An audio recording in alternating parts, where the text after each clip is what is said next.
مومن کے دل میں بھی جب اللہ کی معرفت آتی ہے، اللہ کی محبت آتی ہے، حقیقی تقوی آتا ہے، فکر آخرت آتی ہے، تو پھر وہ ایمان اس کے اندر عاجزی لاتا ہے۔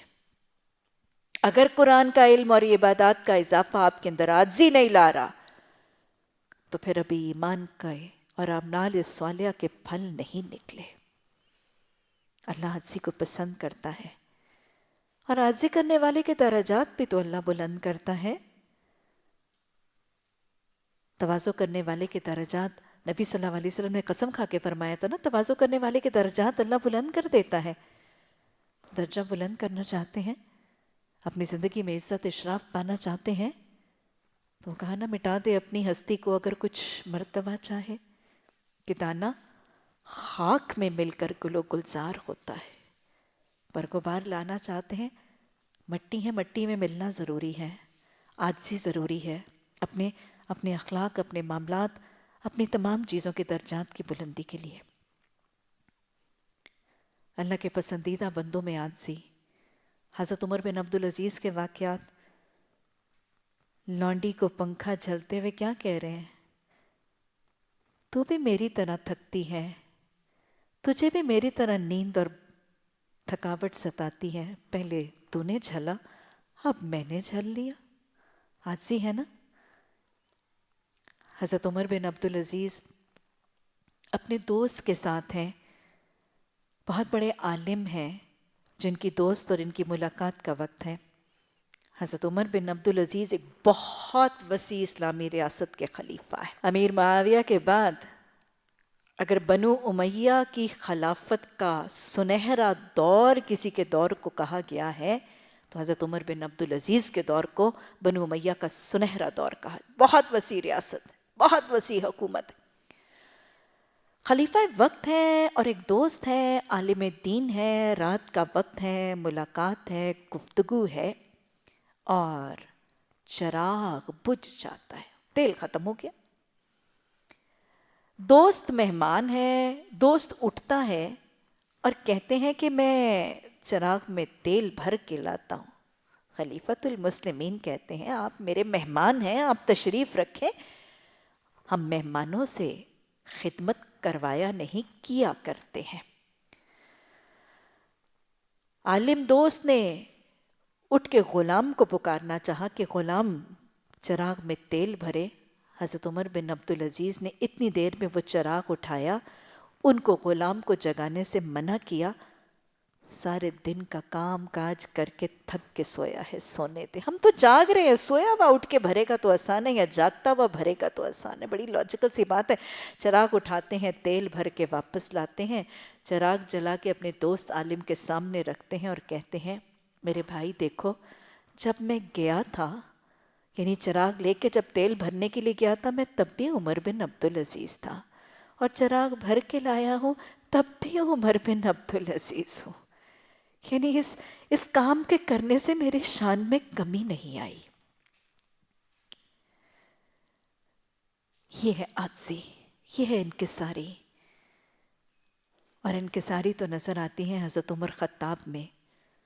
اصل میں حضرت عمر بن عبدالعزیز کی رگوں میں بھی تو حضرت عمر خطاب کا ہی تو خون ہے، وہی تو لڑی ہے، وہیں سے تو چلی نسل۔ حضرت عمر خطاب ہیں، اپنے آپ کو کیسے عاجزی سکھایا کرتے تھے، بس اوقات روتے تھے، خلیفۃ المسلمین ہے، عمر فاروق ہے، کہا کرتے تھے عمر آج تو عمر فاروق ہے اور کل تو بکریاں چرایا کرتا تھا، کوئی تیرا نام بھی نہیں جانتا تھا، کل تو بکریاں چراتا تھا اور بکریوں کی دمیں تھامتا تھا، آج تجھے اللہ نے عزت دی اور تو عمر فاروق بن گیا۔ اپنے آپ کو تربیت کی جا رہی ہے، تو کچھ نہیں ہے، وہ تو اللہ نے تجھے تعز من تشاء وتذل من تشاء وترزق من تشاء بغیر حساب، وہ تو اللہ نے تجھے رزق اور اللہ نے تجھے حکومت عہدہ اقتدار دے کر تجھے اس عمر سے عمر فاروق بنا دیا۔ تذکرہ کرنا ضروری ہے عاجزی کی تربیت کے لیے۔ اپنی میں کو دیکھا کرے، میں کون تھی آج اگر میں یہ بن گئی، میرا کیا کمال، میرا کیا فن، میرا کیا ہنر، میں حسین ہوں تو میرے رب کی دین، میں صاحب علم ہوں تو اس علیم کی مہربانی ہے، میں صاحب مال ہوں تو اس رازق کا کرم ہے، میں صاحب اقتدار ہوں تو اس کا انعام ہے، میں صاحب اولاد ہوں تو اس خالق کی مہربانی ہے، میرا کیا کرم، یہ تو اس کے وسائل ہے، اس کا سبب ہے، الحمدللہ۔ حضرت عمر جب فاتح بن کے بلائے جاتے ہیں، وَلَا تَمْشِ فِي الْأَرْضِ مَرْحًا کی بہترین تفسیر نظر آتے ہیں۔ شہر کی چابیاں سپرد کی جانی ہیں، مملکت کے لوگ، مغلوب لوگ کھڑے ہیں، خلیفۃ المسلمین کے لیے نگاہیں فرش راہ کیے کہ ابھی خلیفۃ المسلمین آئیں گے، پتہ نہیں کتنی بڑی ذات ہے، کیسے ہوں گے، کیسے روب دبدبہ، جن کی فوجوں کی یہ دھاک ہے، وہ خلیفہ کیسا ہوگا، خلیفہ کیسا ہوگا، جس نے مٹا دیا اپنی ہستی کو، وہ ایسا ہوگا۔ خلیفۃ المسلمین کے ساتھ ایک غلام ہے، ایک سواری ہے، سواری کی باری ہے، کھانے کے لیے ایک لکڑی کا پیالہ ہے، برتنوں میں صرف لکڑی کا پیالہ ہے اور کھانے کے لیے ستو ہے، چوک ہے، بس یہی زاد راہ ہے، یہی سامان راہ ہے، باری تقسیم ہے غلام میں اور آقا میں، اور جب شہر کی فصیل اور دروازے پہ داخل ہوتے ہیں تو عدل ہے، مساوات ہے، سادگی ہے، عاجزی ہے، انکسار ہے فاروق اعظم کی، کہ باری ہے سواری پر غلام کی اور امیر المومنین لگام تھامے ہیں۔ یہ کیفیت دیکھ کر شہر والے کیا پہچانے، لیکن شاید لباس دیکھ کر خلیفہ کا پہچان جاتے۔ غلام اوپر ہے، آقا نیچے ہے، لیکن آقا کی ایک اپنی پہچان اس کے لباس سے تو ہوتی ہے، لباس سے پہچان جاتے، لیکن مورخین نے لکھا کہ حضرت عمر جس لباس میں ملبوس تھے اس پہ 13 پیوند لگے تھے، 13 پیوند لگے تھے، اور ان 13 میں سے 4 موٹے چمڑے کے پیوند تھے۔ پہچاننے والے بھی تردد کا شکار ہیں، ان کا قصور نہیں ہے، یہ تو فاروق اعظم کی عاجزی ہے، لیکن اللہ کو یہ عاجزی پسند ہے، اور اللہ تواضع اور عاجزی کرنے والوں کے درجات بڑھا دیتا ہے۔ کیسے بڑھا دیے کہ آج یورپ نے ویلفیئر سٹیٹ کا تصور اگر سیکھا تھا تو فاروق اعظم کی ویلفیئر سٹیٹ سے سیکھا تھا۔ وہ اعتراف کرتے ہیں، لنڈن اعتراف کرتا ہے، سوئٹزرلینڈ اعتراف کرتا ہے کہ ہمیں ویلفیئر سٹیٹ کا کانسیپٹ سکھانے والے حضرت عمر فاروق تھے۔ اللہ عاجزی کرنے والوں کے درجات بڑھا دیا کرتا ہے۔ اللہ عاجزی کی توفیق عطا فرما، اللہ ہر قسم کے تکبر کو اپنی زندگی سے نکال کر کھرچ کر اس حدیث کو یاد رکھنے کی توفیق عطا فرمائے کہ جس کے دل میں ایک رائی بھر بھی تکبر ہوا وہ جنت میں داخل نہیں ہوگا۔ زمین میں اکڑ کر نہ چلا کرو، نہ تم زمین کو پھاڑ سکتے ہو، نہ پہاڑوں کی بلندی کو پہنچ سکتے ہو۔ ان امور میں سے ہر ایک کا برا پہلو تیرے رب کے نزدیک ناپسندیدہ ہے، یہ وہ حکمت کی باتیں ہیں جو تیرے رب نے تجھ پر وحی کی ہے۔ اور دیکھ، اللہ کے ساتھ کوئی دوسرا معبود نہ بنا لینا۔ اللہ کے حتمی حکم سے پہلے بھی شرک کی نفی اور توحید کا حکم، اور پھر بھی وہی، اللہ کے ساتھ کوئی دوسرا معبود نہ بنا بیٹھ ورنہ تو جہنم میں ڈال دیا جائے گا ملامت زدہ اور ہر بھلائی سے محروم ہو کر۔ کیسے عجیب بات ہے کہ تمہارے رب نے تو تمہیں بیٹوں سے نوازا اور خود اپنے لیے ملائکہ کو بیٹیاں بنا لیا۔ بڑی چھوٹی بات ہے جو تم لوگ زبانوں سے نکالتے ہو۔ اللہ سبحانہ تعالیٰ کے لیے بیٹیاں تصنیف کر لینا، یہ تذکرہ میں پیچھے بھی کر چکی ہوں، پھر ذرا دوہرا لیجئے۔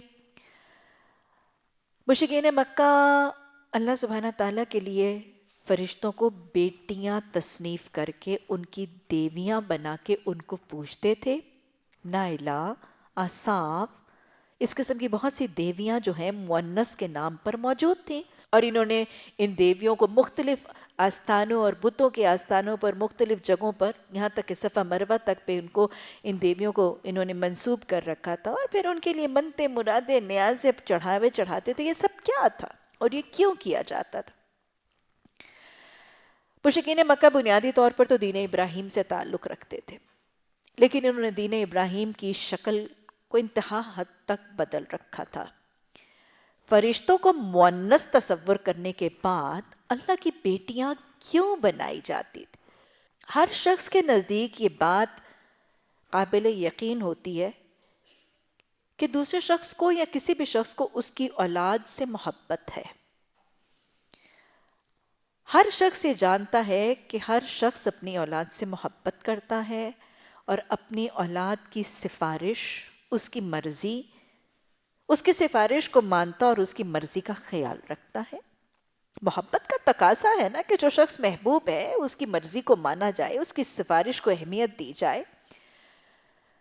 تو لہٰذا مشرکین مکہ اس تصور میں کہ فرشتے مؤنث ہیں، فرشتوں کو اللہ کی بیٹیاں تصور کر کے ان کی دیویاں محض اس لیے بناتے تھے کہ یہ دیویاں بنا کے ان کی پوجا پاٹ کریں گے، ان کو راضی کرنے کے لیے منتیں، مرادیں، نیازیں، چڑھاوے، جانوروں کی قربانیاں دیں گے تو ان فرشتوں کی یہ دیویاں خوش ہو جائیں گی.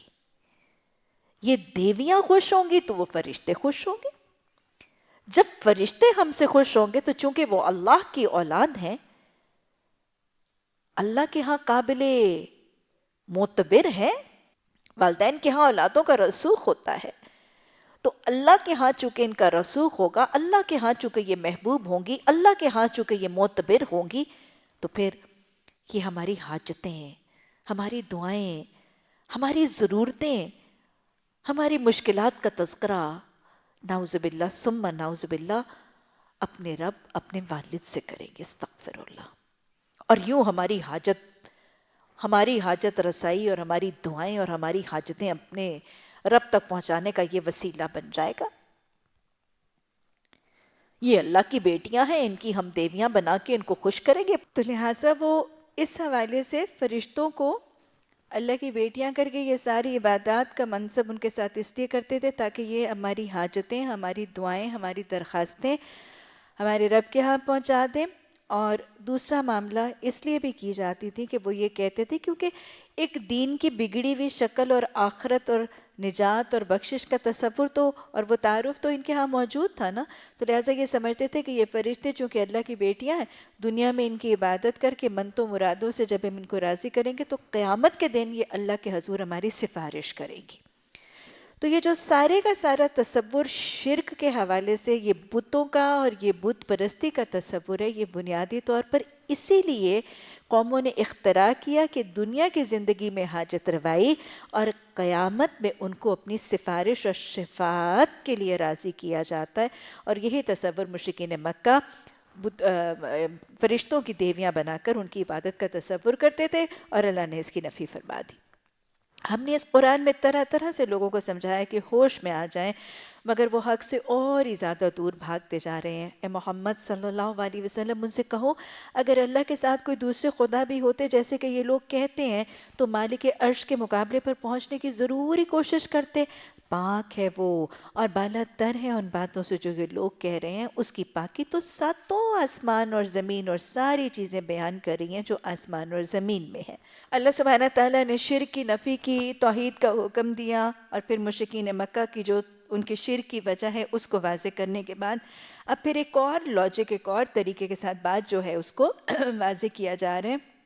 اور اللہ فرما رہے ہیں کہ دیکھو اللہ ایک ہی ہے. اس زمین اور آسمان میں ایک لاجیکل جو پروف دیا جا رہا ہے کہ اگر لوگ جیسے ایک سے زیادہ خداؤں کا تصور رکھتے ہیں تو اگر ایک سے زیادہ خدا اس پورے کائنات کے اندر ہوتے تو کیا ہوتا؟ آپ سوچیں تو صحیح، ایک رب ہے نا، اسی لیے ساری کی ساری کائنات پر اسی ایک کی مرضی، اس کا حکم، اس کا اصول، اس کے ٹائمنگز، اس کا ٹائم ٹیبل، وہ سب کچھ چلتا ہے. اگر دو خدا ہوتے ہیں، نعوذ باللہ ثم نعوذ باللہ، لوگوں کو لاجیکلی سمجھانے کے لیے اللہ بتا رہے ہیں کہ ایک خدا کہتا کہ آج سورج مشرق سے نکلے گا، دوسرا کہتا نہیں مغرب سے نکلے گا. ایک کہتا کہ آج سورج 8 بجے نکلے گا، دوسرا کہتا 7 بجے نکلے گا. تو کیا ہوتا؟ ایک تصادم ہوتا، ایک اختلاف ہوتا زمین میں، آسمان میں، کائنات میں. ایک ہارمنی ہے، ایک یونیفارمٹی ہے، اور پوری کی پوری کائنات ایک ہارمونیس نظام کے ساتھ یونیفارملی چلتی چلی جا رہی. ایک اسموتھلی رننگ سسٹم ہے جس میں کوئی جھگڑا، کوئی تفرقہ، کوئی تصادم، کوئی ڈفرینس آف اوپینین جو ہے وہ نظر نہیں آتا. یہ کائنات کی ہارمنی اللہ کی وحدانیت کا چیختا ہوا اعلان ہے. اللہ ہمیں اس ہارمنی کو دیکھ کر اس واحد رب کو پہچاننے کی توفیق عطا فرما دے کہ اس کائنات میں صرف ایک رب عظیم کا حکم اس ہی کا حکم کار فرمائے. اللہ نے فرمایا ساری زندگی دنیا آسمان کی چیزیں اس کی صفتیں اور اس کی ذات کو بیان کر رہی ہیں، اور کوئی چیز ایسی نہیں ہے جو اس کی حمد کے ساتھ اس کی تسبیح نہ کر رہی ہو مگر تم اس کی تسبیح سمجھتے نہیں ہو. حقیقت میں وہ بڑا بردبار اور درگزر کرنے والا ہے.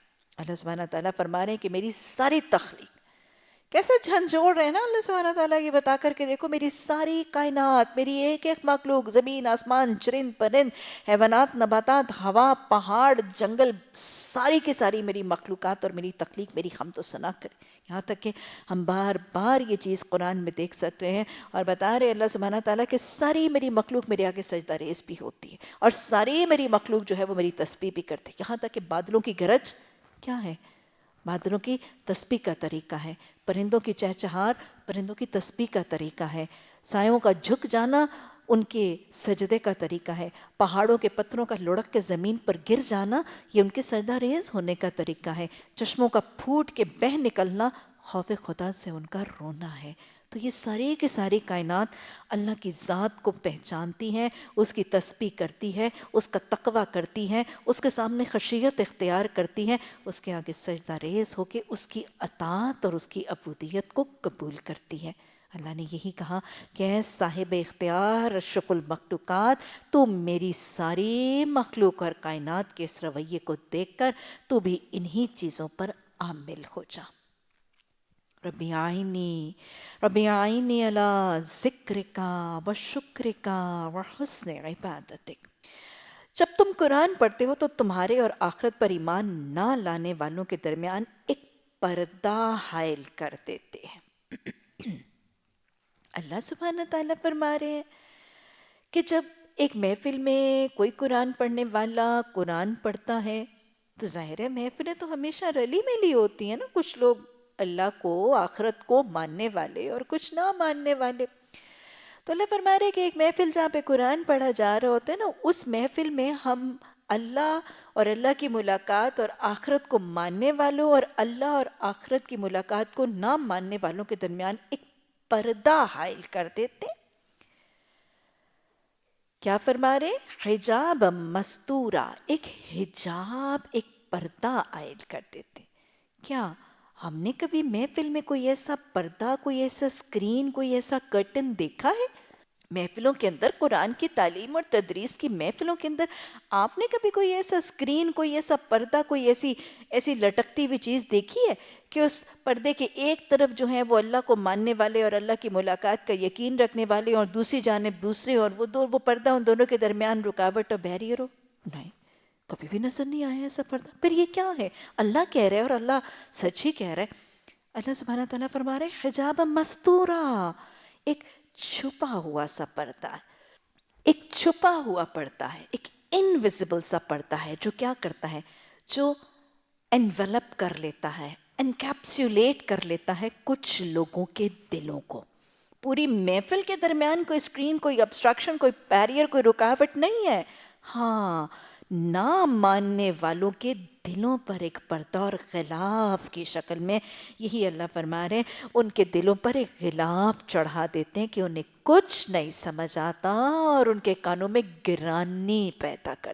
یہ ہے وہ پردہ، ایک انویزیبل، ایک غیر محسوس سا پردہ. اللہ سبحانہ تعالیٰ کے حکم سے وہ لوگ جو اللہ کی صفات کو نہیں مانتے، اللہ کی وحدانیت کو نہیں مانتے، اللہ کی ملاقات کو نہیں مانتے، وہ قرآن کی محفل میں تلاوت قرآن اور تعلیم القرآن اور تفسیر القرآن کی محفلوں میں بھی ہونے کے باوجود ان کے دلوں پر ایک غلاف آ جاتا ہے جو ان کو ان چیزوں کو سمجھنے سے روک دیتا ہے. ان کے کانوں میں ایک ڈاٹ، ایک obstruction، ایک گرانی پڑ جاتی ہے جس کی وجہ سے وہ سننے سے محروم، سمجھنے سے قاصر رہ جائے. آواز تو آتی ہے، لا یفقہون، سمجھ نہیں آتی. قطرے تو پڑتے ہیں، جذب کچھ نہیں ہوتا. یہ کون سا غلاف ہے؟ تو آپ صلی اللہ علیہ وسلم نے فرمایا تھا کہ جب کوئی شخص گناہ کرتا ہے تو اس کے دل پر ایک سیاہ قطرہ لگ جاتا ہے، ایک سیاہ دھبا ڈاٹ لگ جاتا ہے. اگر وہ توبہ کر لیتا ہے تو اس کا وہ سیاہ دھبا دھل کے صاف ہو جاتا ہے. لیکن اگر وہ توبہ نہیں کرتا تو پھر کیا ہوتا ہے؟ آہستہ آہستہ کثرت ذنب، گناہوں کی کثرت اور استغفار کی کمی کی وجہ سے پھر اس کا سارا دل سیاہ ہو جاتا. آپ نے یہ حدیث فرمانے کے بعد قرآن کی آیت فرمائی کلا بل ران علی قلوبہم، ہرگز نہیں، کچھ دل ایسے ہیں جن کو ہم زنگ لگا دیتے.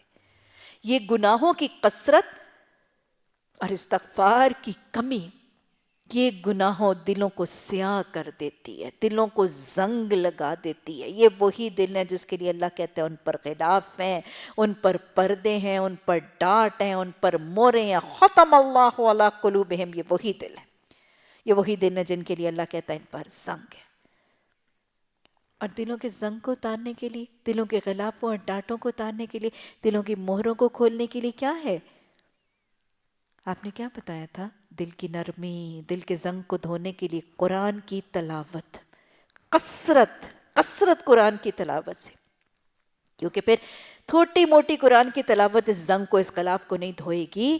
پھر کثرت سے قرآن کی تلاوت، لذتوں کو مٹانے والی چیز موت کو کثرت سے یاد رکھنا، دل کی نرمی، معاشرے کے کمزور طبقے کی کفالت، خبرگیری اور ان کے دکھوں کو محسوس کر کے حساسیت، یہ دل کے غم، دل کے ان کثیف گند کو، اس کثیف زنگ کو اور اس غلاف کو اتار دیتی ہے. محفل میں بیٹھتے ہیں، جب اللہ کو نہیں مانتے، اللہ کی ذات کو نہیں پہچانتے، اللہ کی ملاقات کو یاد نہیں رکھتے، محفل میں ہونے کے باوجود کانوں سے وہ گرانی سننے نہیں دیتی، دلوں کے وہ پردے سمجھ نہیں آنے دیتے. اللہم اجعل فی قلبی نورا وفی سمعی نورا وفی بصری نورا وعن یمین نورا وعن یسار نورا وفوق نورا وتحت نورا وامام نورا وخلف نورا واجعل لی نورا. اللہ یہ نور ہمیں عطا فرما.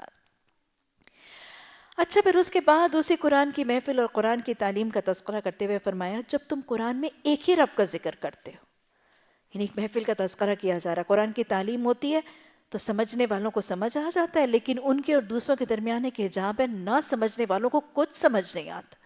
اب قرآن پڑھنے والا قرآن میں جب ایک رب کا تذکرہ کرتا ہے، ایک رب کا تذکرہ کرتا ہے، توحید کا عقیدہ بتاتا ہے، شرک کی نفی کرتا ہے، تو پھر کیا ہوتا ہے؟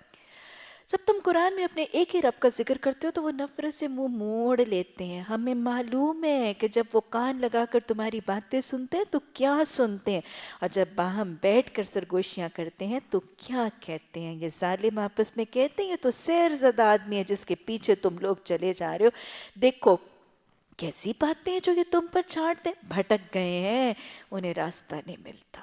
بالکل ایسی حقیقت آج بھی قرآن کی محفلوں میں جب عقائد کی بات کی جاتی ہے، جب عقیدہ توحید پڑھایا جائے، عقیدہ توحید سمجھایا جائے، شرک کا عقیدہ واضح کر دیا جائے، تو آج بھی ہمارا معاشرہ جو شرک کی رسومات میں بھٹک رہا ہے، آج بھی ہمارا معاشرہ جو اپنی برادری کی مشرکانہ رسومات کو کلیجے سے لگا کے بیٹھا ہے، جب ان شرک کی دلدلوں میں مشرکانہ رسومات کے توق میں الجھے ہوئے لوگوں کو عقیدہ توحید پڑھایا جاتا ہے، شرک کی پہچان کروائی جاتی ہے، تو آج بھی لوگ کیا کرتے ہیں؟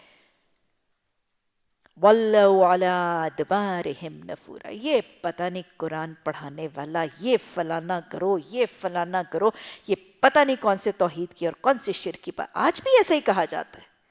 آج بھی جب توحید کا عقیدہ پڑھایا جائے اور شرک کی بات کی جاتی ہے، ہمارے معاشرے کی گھٹی میں رچی بسی ہیں یہ شرک کی رسمیں، یہ شرک اور یہ بدعت کی بات جب کی جاتی ہے تو وہ محفلیں خالی ہونے لگتی ہیں. لوگ کہتے ہیں یہ پتہ نہیں، یہ فلاں ہے، یہ فلاں ہے، میں تو فلاں کو جانتی لی، اس لیے نام نہیں لیا کرتی. لوگ ٹائٹل لگا دیتے ہیں کبھی کسی چیز کا کبھی کسی چیز کا، اور کہتے ہیں کہ یہ فلاں گروہ والے، یہ فلاں گروہ والے، یہ پتہ نہیں کون سے شرک کی باتیں کرتے. اپنی ان مشرکانہ رسومات کو چھوڑ نہیں سکتے، اور ان کی بات نہ سنو، یہ تو وہابی ہو گئے، یہ تو فلانے ہو گئے، یہ تو فلانے ہو گئے، اور پھر نفرت سے ان کی باتیں سن کر نکل آتے ہیں، اور پھر پیچھے ان کے اوپر مختلف قسم کے ڈانٹ لگا دیتے ہیں. اللہ کہہ رہے کہ یہ جو نفرت سے نکلتے ہیں وہ جس وجہ سے یہ باتیں سننے گئے، تو ذرا سنیں تو صحیح ان کا عقیدہ کیا ہے، ذرا سنیں تو صحیح ان کا گروہ کون سا ہے، ذرا سنیں تو صحیح ان کا مسلک کون سا. اللہ کہتے ہیں مجھے پتہ یہ کیوں گئے تھے، مجھے پتا تھا یہ پیچھے بیٹھ کے یہ باتیں کیا کرتے ہیں.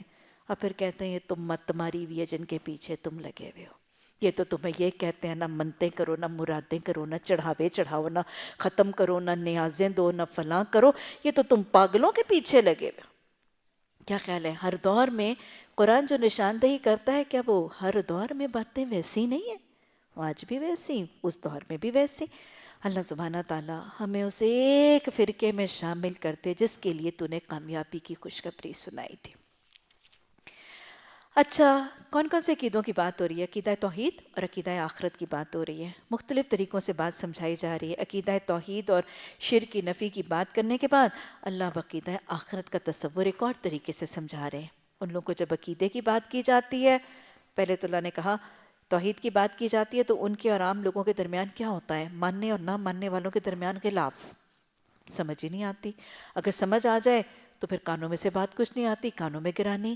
اور اگر کچھ سن لیتے ہیں تو نفرت سے منہ موڑ لیتے ہیں، منہ موڑ کے بتانے والوں پر تنقید کرتے ہیں. یہ تو توحید اور شرک کے حوالے سے ان کا رویہ ہے. آخرت کے حوالے سے نہ ماننے والوں کا طریقہ کیا ہے؟ جب ان کو اللہ کی ملاقات کا یقین دلایا جاتا ہے تو وہ کہتے ہیں ہاں جب ہم ہڈیاں ہو جائیں گے اور خاک ہو کر رہ جائیں گے تو ہم نئے سرے سے پیدا کر کے اٹھائے جائیں گے. یعنی آخرت کو نہ ماننے والے کیسا تذکرہ کرتے ہیں؟ دیکھو ہمیں ہڈیاں، ہمیں جب جسم میں دبا دیا جائے گا کیڑے خاک ہو جائیں گے، گوشت ختم ہو جائے گا، ہڈیاں مٹی میں رل مل جل کے خاک دھول بن کے اڑ اڑا جائیں گی، پھر ہم کیسے سارے کے سارے ہمارے جسم کا ریزہ ریزہ منتشر ہو گیا ہوگا، پھر ہم کیسے جمع کیے جائیں گے؟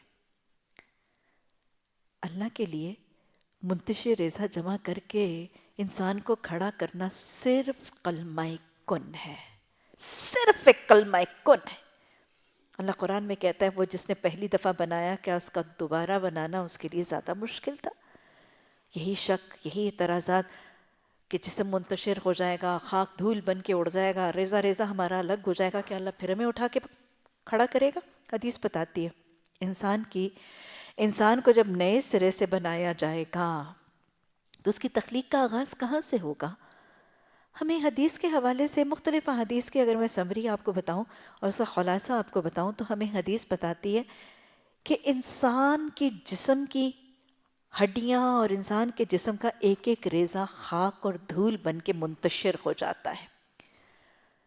اس کی ریڑھ کی ہڈی کی سب سے آخری مہرہ، میڈیکل سائنس میں اسے کاکسکس کہتے ہیں، عام ٹرمینالوجی میں اس کو ریڑھ کی ہڈی کا سب سے نچلا مہرہ یا ٹیل بون کہا جاتا ہے. دم کی ہڈی سب سے چھوٹا سا اتنا سا مہرہ ہوتا ہے. انسان کی تخلیق کا آغاز اس کی ریڑھ کی ہڈی کے آخری مورے سے ہوگا، کیونکہ حدیث کی روح سے پتہ چلتا ہے کہ اس کے جسم کی ایک ایک ہڈی، ایک ایک جسم کا عضو اعضا مٹی دھول بن کے منتشر ہو جائے گا، لیکن اس کے ریڑھ کی ہڈی کا آخری جز اور آخری مہرہ وہ ریزہ ریزہ نہیں ہوتا، مٹی اس کو نہیں کھاتی، اور وہیں سے پھر انسان کی تخلیق کا آغاز ہوگا. اب میڈیکل سائنسز بتاتے انسان کی ساری ہڈیوں کو تیزاب اور تیز سے تیزاب میں ڈال دو، ہڈیاں گل جاتی ہیں، ڈسالو ہو جاتی ہیں، لیکن کاکسکس یا ٹیل بون ڈسالو نہیں ہوتی. اسٹرانگسٹ آف ایسڈز، تیز سے تیز تیزاب، کسی سے تیز کاٹ دینے والی چیز کے اندر بھی یہ ریڑھ کی ہڈی کا آخری مورا جو ٹیل بون ہے وہ ڈسالو نہیں ہوتی، وہ ویسے کی ویسی ہی رہتی ہے بِإِذْنِ اللہ. اور قیامت کے دن جب انسان کو اٹھایا جائے گا اور اس کو نئے سرے سے تخلیق کیا جائے گا تو جس کی ریڑھ کی ہڈی کا وہ آخری مورا ہوگا وہیں سے اس کی تخلیق کا آغاز کیا جائے گا. اور اللہ کے لیے کلمہ کن ہے، کیا خیال ہے مشکل ہے؟ وہ واقعہ بھول گئے کہ وہ جس شخص نے کہا تھا، گناہ گار نے کیا کہا تھا؟ اتنے گناہ کیے کوئی بھلائی کی نہیں، کوئی گناہ چھوڑا نہیں، بیٹو جلا دینا اڑا دینا. ہاں جلا دیا گیا، اڑا دیا گیا، دھول بنا دیا، بہا دیا، ریزہ ریزہ منتشر ہو گیا. اللہ نے کیا کہا؟ کن بنا کے سامنے کھڑا کر دیا گیا. اب بتا کیوں کہا تھا اڑانا، کیوں کہا تھا بہانا؟ کہا اللہ گناہ بہت کثیر تھے، اللہ گناہ بہت کثیر تھے، سبھی کر ڈالے تھے، تیرے سامنے کھڑے ہونے کا خوف آ گیا تھا. اللہ کو یہ تقوی پسند آ گیا، اللہ نے اس متقی کے گناہ بخش دیے تھے. یہ ہے موت سے پہلے کا تقوی، یہ ہے موت سے پہلے کا تقوی. اللہ کے لیے اٹھانا مشکل نہیں. وہ کہتے ہیں کہ کیا ہم نئے سرے سے پیدا کیے جائیں گے؟ جواب دیا گیا، مکالمہ ہو رہا ہے. ان سے کہو تم پتھر ہو جاؤ، تم لوہا بھی ہو جاؤ، اس سے بھی زیادہ سخت چیز جو تمہارے ذہن میں قبول خیال سے بعید تر ہے، تم پھر بھی اٹھ کر رہو گے. اچھا وہ پوچھیں گے کون ہے جو ہمیں زندگی کی طرح پلٹائے گا؟ یعنی پہلے تم مان ہی نہیں رہتے، ہم بنائے جائیں گے، ہم اٹھائے جائیں گے. اللہ نے جواب دیا تم جو مرضی بن جاؤ، جہاں مرضی چلے جاؤ، جیسے مرضی منتشر ہو جاؤ، تمہیں اٹھنا ہے. اچھا یہ تو مان لیا اٹھنا ہے، کون اٹھائے گا ہمیں؟ اگلا سوال ویری ریشنل، ویری لاجیکل. اللہ نے فرمایا جو ہمیں پھر زندگی کی طرف لائے گا. جواب میں دو وہی جس نے تمہیں پہلے پیدا کیا تھا. بھائی یہ اس سے زیادہ ریشنل جواب ہے. لو جیسے پہلی دفعہ پیدا کیا تھا کہ اس کو پھر بنانا مشکل ہے. اب بات دل کو لگی ہے ان کے، وہ سر ہلا کے بات تو ٹھیک ہے، وہ تو پھر سے پیدا کر سکتا ہے. وہ سر ہلا ہلا کے جواب، اچھا تو یہ کب ہوگا؟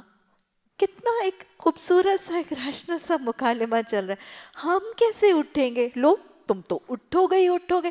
کون اٹھائے گا؟ جس نے پہلے پیدا کیا. اچھا کب اٹھیں گے؟ لو تمہیں کیا پتا؟ وہ وقت قریب ہی آ لگا ہو. اللہم اغفر لنا وللمؤمنین والمؤمنات. تمہیں کیا پتا وہ وقت قریبی آ لگا ہو جس روز وہ تمہیں پکارے گا، تم اس کی حمد کرتے ہوئے اس کی پکار کی جواب میں نکل آؤ گے، اور تمہارا گمان اس وقت یہی ہوگا کہ ہم بس تھوڑی دیر اس حالت میں پڑے. ارے احمقو، یہ دنیا کی زندگی جو تمہیں اتنی اہم لگتی ہے، یہ دنیا کی زندگی جو تمہیں اتنی عزیز ہے، یہ دنیا کی زندگی جب تم اٹھو گے تمہیں لگے گا کہ ایک گھڑی، ایک دن کا حصہ، ایک دن کا ایک لمحہ گزار کے آئے. اے محمد صلی اللہ علیہ وسلم میرے بندوں سے کہہ دو، قل عبادی، ایک حکم ہے جو محمد صلی اللہ علیہ وسلم کے توسط سے مجھے آپ کو دیا جا رہا ہے. میرے سب بندوں کو کہہ دو جو میری بندگی کرتے ہیں، ایاک نعبد کہتے ہیں، میری بندگی لا الہ الا اللہ کا اعتراف کرتے ہیں، ان سبھی بندوں کو کہہ دو یقول التی ہی احسن، وہ کیا کہا کریں؟ وہ بات کہا کریں جو احسن ہے، وہ بات کیا کریں جو احسن ہے. ہم سب کو بندگی کا اقرار کرنے والوں، بندگی کا قول و قرار کرنے والوں کو کیا مطالبہ کر رہا ہے قرآن کہ تم بات کیسے کرو جو بات احسن ہے، سب سے زیادہ حسین بات. تمہارے بات کے کا انداز حسین ہونا چاہیے، اس کے اخلاق حسین ہونے چاہیے، اس کے موضوعات حسین ہونے چاہیے. وہی جو اللہ نے عہد لیا تھا وَقُولُوا لِلنَّاسِ حُسْنًا، وہی حکم دہرایا جا رہا ہے کہ سب لوگوں کے لیے حسنہ اور احسن بات کیا کرو. اخلاق، موضوعات، انداز، بات کرنے والے کا چہرہ اور لباس نہیں، اس کے اخلاق حسین ہونے ضروری ہیں. بات کرنے والے کا سٹائل نہیں، اس کے موضوعات کے اندر احسان ہونا ضروری ہے. بات کرو تو احسن بات کرو، حسن اخلاق کی بات کرو، کیونکہ رسول اللہ صلی اللہ علیہ وسلم نے فرمایا تھا عائشہ حسن اخلاق تمام اعمال پر سبقت دے گئے، حسن اخلاق تمام اعمال پر سبقت دے گئے. قیامت کے دن جس دن اعمال کو تولا جائے گا، وزن کے لحاظ سے سب سے بھاری اعمال حسن اخلاق ہوں گے.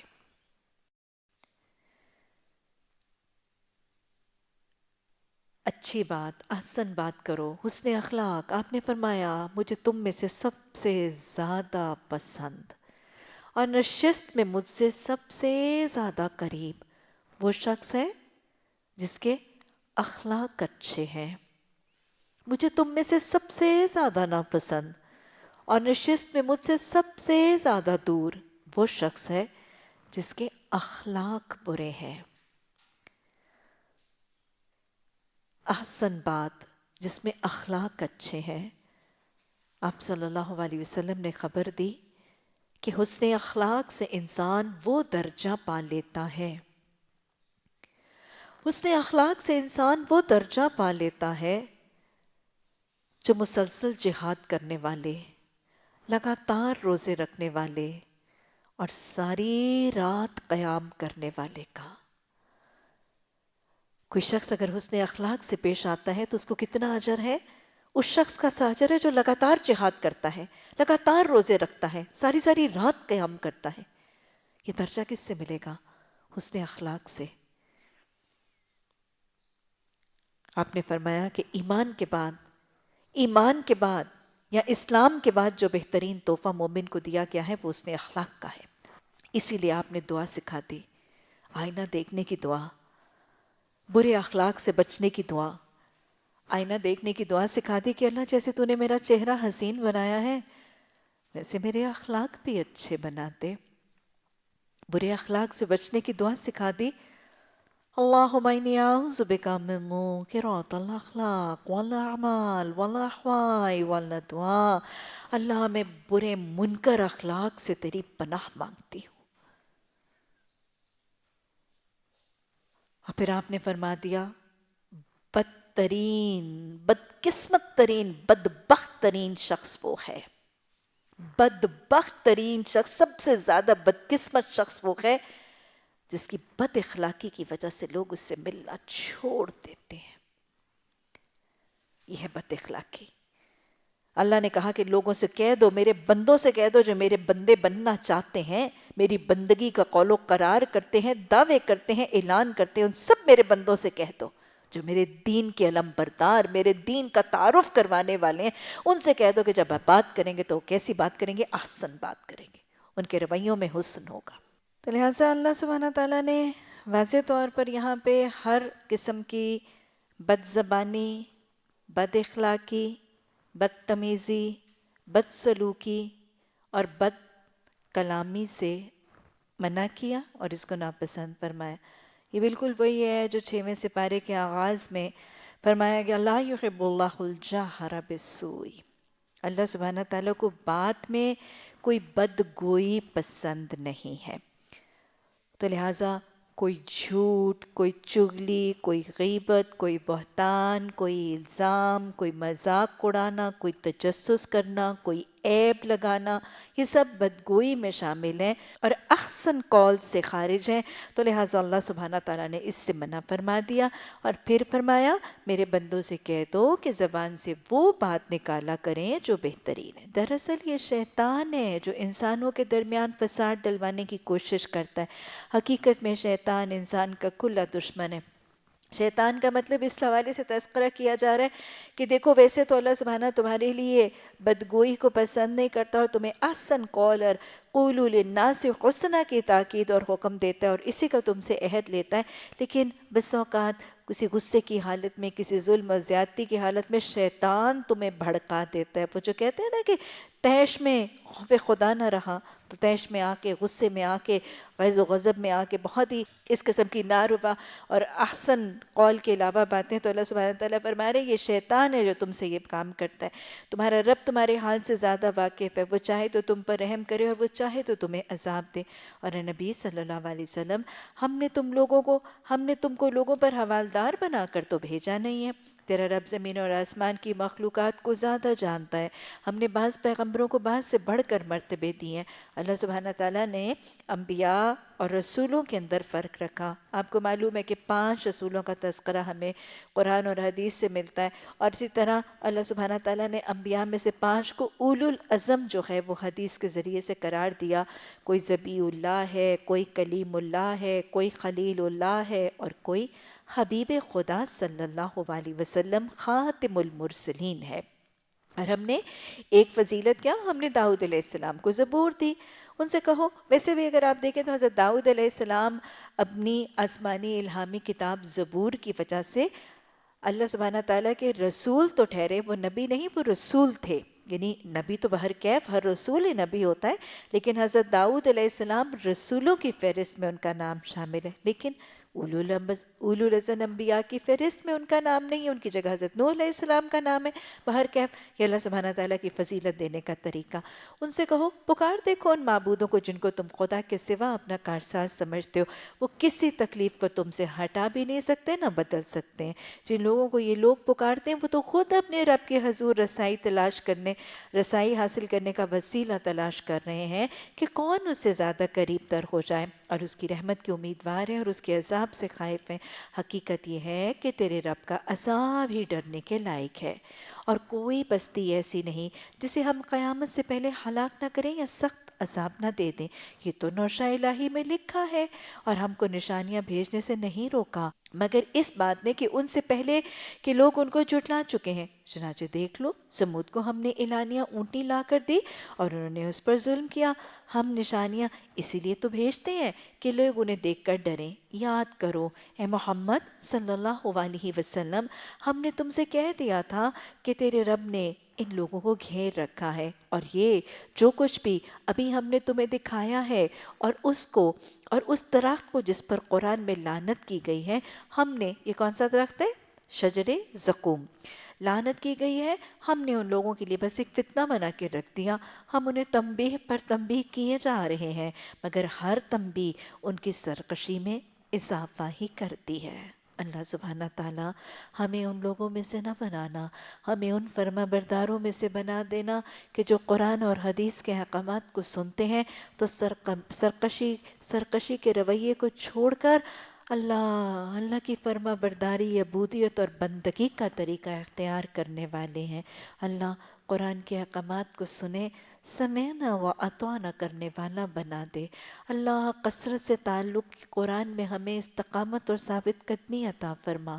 اللہ جو سنے، اللہ بغیر کسی ضد اور ٹیڑھ کے اللہ اس کو سمجھنے والا خوش نصیب بنا۔ جو سمجھیں اسے یاد رکھنے کی توفیق عطا فرما۔ جو دل و دماغ میں رچ بس حفظ ہو جائے، اللہ اس پر عمل کرنا، اللہ توفیق بھی دینا، ثابت قدمی بھی دینا، اللہ اس میں استقامت بھی دینا، اور اللہ ہم سب کو شیطان کی اکساہٹوں سے اپنی حفاظت عطا فرمانا۔ اللہ سبحانہ تعالیٰ ہماری اولادوں کا، ہماری نسلوں کا ولی بن جا، محافظ بن جا، نگران بن جا۔ اللہ جنت کے راستے پر چلنا ہم سب کے لیے آسان کر دے۔ جنت کے یہ راستے سیکھ کر اپنے گھروں کو جنت بنانا ہم سب کے لیے سہل کر دے۔ ربنا لا تزغ قلوبنا بعد إذ هديتنا وهب لنا من لدنك الرحمة إنك أنت الوهاب۔ سبحانك اللهم وبحمدك نشهد أن لا إله إلا أنت نستغفرك ونتوب إليك۔